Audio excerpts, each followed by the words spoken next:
Another day, another budol na naman tayo mga Marikoy. Naghanap nga ako mga Marikoy ng lunchbox na gagamitin ng anak ko sa susunod na pasukan. Kaya naman i-share ko rin sa inyo. Ito nga si Quencia. Quencia mga Marikoy, ang kanyang brand. Kaya ito mga Marikoy, buksan na natin.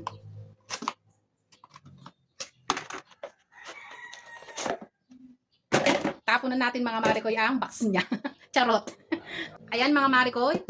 Napakaganda ng kanyang pagka-plastic. Para siyang acrylic, ganun. Ayan. By the way, mga Marikoy, 800 ml na nga pala to. Kaya tamang-tama to sa mga anak niyo mga Marikoy na elementary, kahit high school, at kahit yung mga nagtatrabaho ninyong mga asawa mga Marikoy, napaka-perfect ng size niya.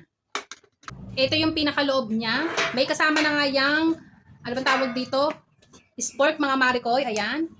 Natutupi siya mga Marikoy, tapos ayan, ganyan-ganyan yun na lang yan. Dalawang compartment yan mga Marikoy, lagayan ng rice, at ito yung pinakalagayan niya ng ulam. Ayan, natatanggal yan mga Marikoy kung ayaw ninyo isama to mga Mare. Detachable nga pala to mga Marikoy. Detachable yan, yung pinaka-stainless at yung pinaka-plastic na container niya mga Mare. Ayan. Napaka-perfect niyan mga Marikoy, kasi kung bibili kayo sa kantin, tapos may sabaw, pwede nyo pa dito ipalagay mga Marikoy. Oh. Ayan, double purpose. Naka-stainless steel na yan mga Mare, kaya naman sure na hindi na yan mga ngalawang. BPA free na din yan. Totoo nga mga Marikoy na siya ay leak proof. Ayan. Wala talagang tumatagas na tubig. Ito naman mga Marikoy ang itetest natin. Nilagyan ko din yan ng tubig. Takpan na natin. Close lang natin ang mabuti. Tingnan natin kung may tutulo, kung sakaling may sarsa yung pinabaon natin sa ating mga anak.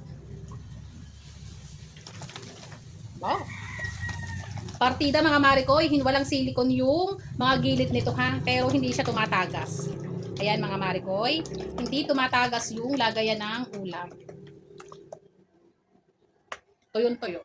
Kaya naman mga Marikoy, kung magandang quality lunchbox lang din naman mga Marikoy ang hanap mo, ito mga Marikoy, i-check out mo na.